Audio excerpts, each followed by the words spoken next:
Hello everyone, I'm Marc Guberti, the teenager entrepreneur, digital marketing expert, and author. In this video, I'm going to bust the myth that all business days are spontaneous. What some people think when they approach their day is, whatever I have to do that day, I just think about it, and then I put in the time to get it done.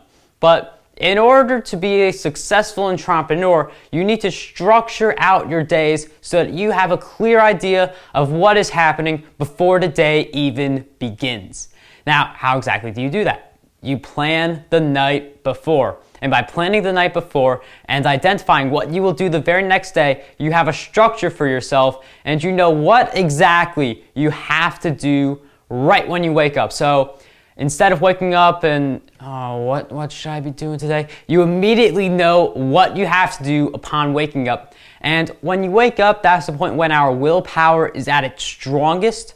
So if you wake up, you know what work you have to do. You can capitalize on that willpower, which is at its peak since you just woke up. And speaking of waking up and your willpower being at its peak, another thing you could do is wake up earlier. The early bird does get the worm, and any time where I wake up at 6 a.m. or 7 a.m., I feel more productive because I'm able to look at the middle of the day at all the stuff that I've already accomplished. And there are other days when I wake up a little later, like 10 o'clock, and then I don't have as much time to work before I get to noon. So I typically get a lot more done when I wake up in the morning, and that is true about a lot of people. You may not be a morning person, but I do highly encourage you to give it a try. It's great for getting stuff done, starting your day fresh, and starting it less stressed as well, because if you have to go somewhere, like you have to be at a conference at 10 a.m. and you wake up at 6 a.m., there's a lot of leeway. But if you wake up at 9 a.m., then there's more stress. So typically the earlier you wake up, now this isn't obscene hours like 4 a.m. or 5 a.m., but like if you wake up earlier, then you're probably gonna be less stressed out in the morning, because if you have to be somewhere at 10 o'clock, you don't have to do that last minute rush to get ready since you woke up earlier. But enough about why it's so important to wake up in the morning.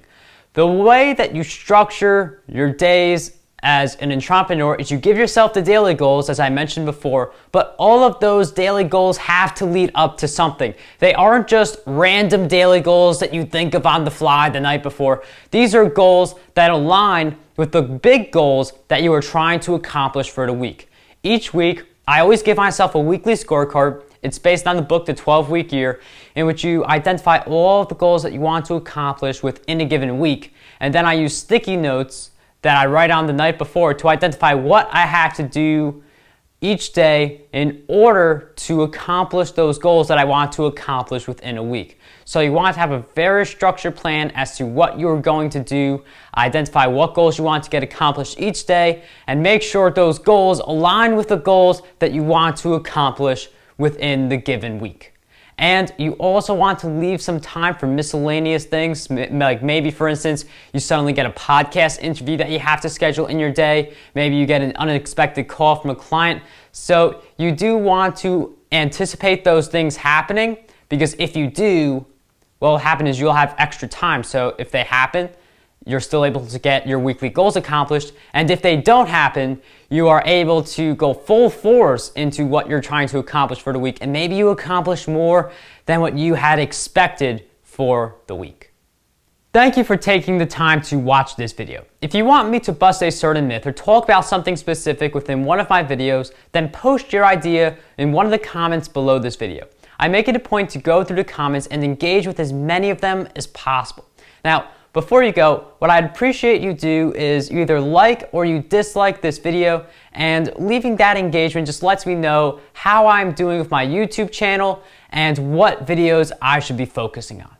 So thank you for watching this video. I hope it has served you, and what I want you to do is to dream big, achieve greatness, and unlock your potential today.